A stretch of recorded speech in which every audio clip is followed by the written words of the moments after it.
silakan dilihat di buku, yaitu tentang tradisi Islam Nusantara.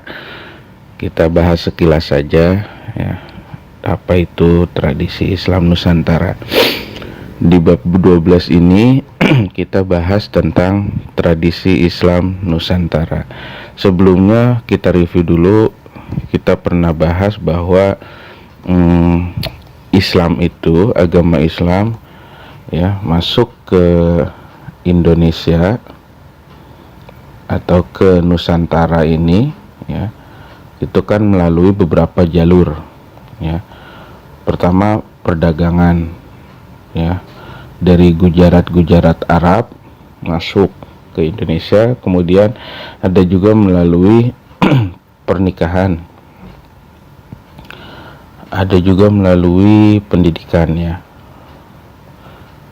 Nah, oleh karenanya kesemuanya ini saling mempengaruhi dan meninggalkan warisan ya, warisan atau budaya. Nah, inilah pintu masuk. Kemudian ada tradisi-tradisi Islam di Nusantara. Kita lihat apa saja yang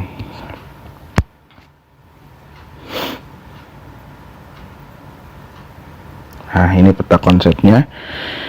Tradisi Islam di Nusantara yang pertama adalah seni budaya lokal sebagai bagian dari tradisi Islam, kemudian apresiasi terhadap tradisi. Kata kuncinya ada Islam, akulturasi, dan budaya lokal. Pertama, seni dan budaya memiliki peran penting dalam penyebaran agama Islam di Indonesia ya. Jadi seni dan budaya ini juga punya pengaruh dalam penyebaran agama Islam ke Indonesia. Kedua, hubungan Islam dengan seni dapat dilihat dari teks-teks klasik seperti lirik dan nazom. Nazom itu seperti syair-syair yang dibuat oleh para ulama, yang itu isinya itu untuk misalkan tentang ketuhanan, tauhid, dan lain sebagainya. Kemudian yang ketiga, Wali Songo mengembangkan seni dalam Islam. Kita kenal ya Wali Songo, salah satu dari beberapa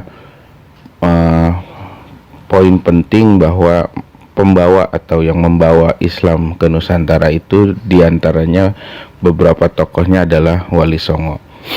Kemudian pelestarian seni dan budaya bernafaskan Islam. Jadi seni budaya yang bernafaskan Islam ini ternyata dilestarikan oleh para pendahulu kita yang membawa agama Islam masuk ke Indonesia. Nah, kita lihat seni budaya lokal sebagai bagian dari tradisi Islam. Pertama, seni atau kesenian merupakan bagian dari kebudayaan ya. Jadi jelas seni itu bagian dari kebudayaan. Kemudian kebudayaan diartikan dalam hal-hal yang berkaitan dengan pertama budi dan kedua akal. Jadi sesuatu yang berkaitan dengan budi pekerti dan akal pikiran itu masuk dalam kaitannya kebudayaan. Kemudian tradisi adalah adat kebiasaan turun-temurun dari nenek moyang yang masih dijalankan. Nah, ini yang disebut tradisi.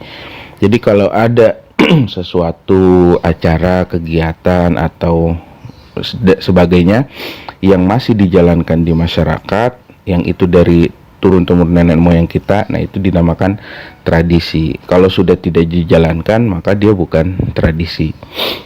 Kemudian kebudayaan Islam di Indonesia berkembang setelah terjadi akulturasi. Nah, akulturasi itu apa? Akulturasi adalah percampuran dua kebudayaan atau lebih yang saling bertemu dan saling mempengaruhi, ini kuncinya, dengan kebudayaan yang ada pada saat itu.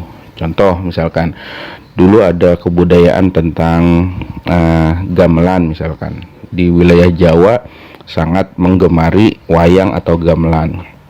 Nah, kemudian ini bertemu nih budaya wayang Jawa, kemudian masuk budaya baru yang dibawa oleh Wali Songo misalkan.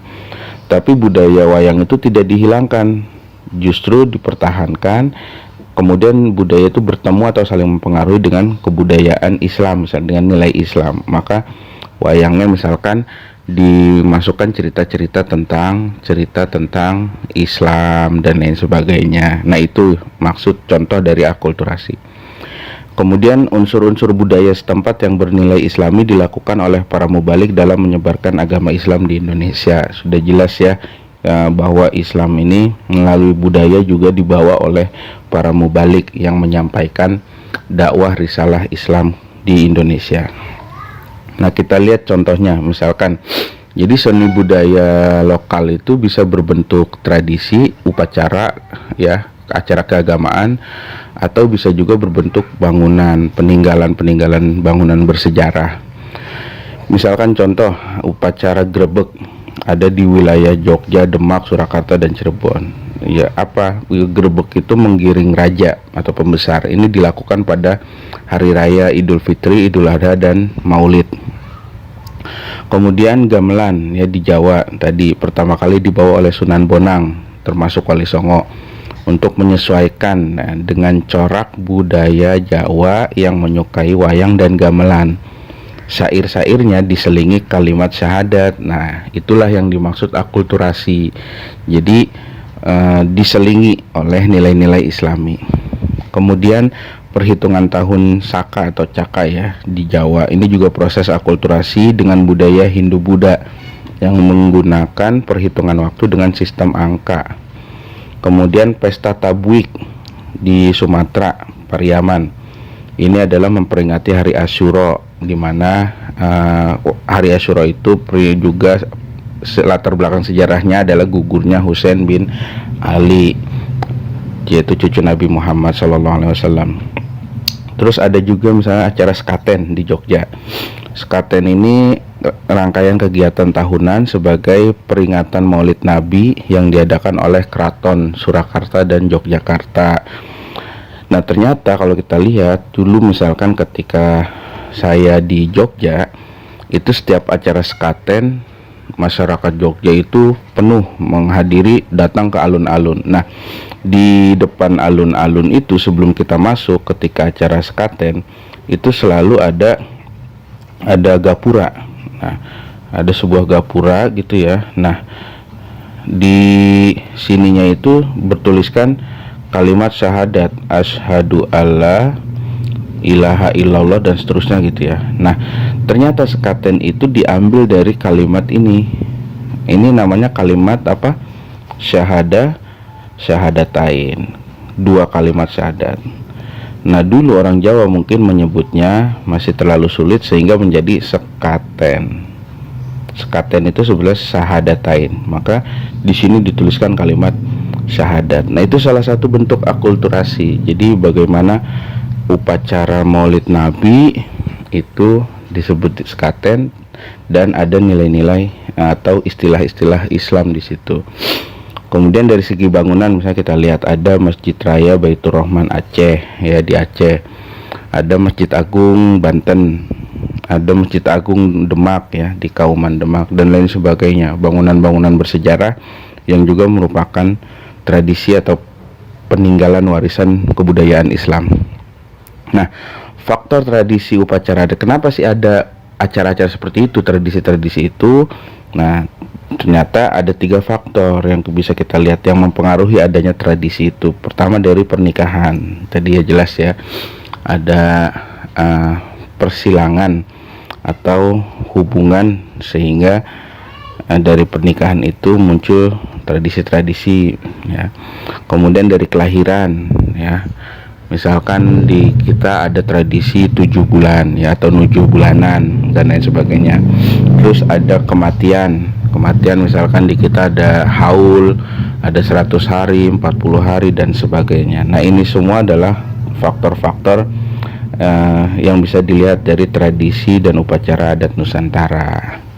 Nah, itulah jadi hikmahnya kenapa kita perlu mengingat, mempelajari, membahas tradisi Islam Nusantara. Pertama, kita bersyukur karena apa? Berkembangnya umat Islam ya di Nusantara ini, di Indonesia. Kemudian kedua, agama Islam menyatu dengan masyarakat. Jadi dengan adanya tradisi Islam Nusantara sehingga agama itu khususnya Islam dia menyatu dengan aktivitas-aktivitas sosial masyarakat. Ketiga, sendi-sendi kehidupan memiliki nilai Islami. Jadi semua sendi kehidupan ada nilai-nilai Islaminya.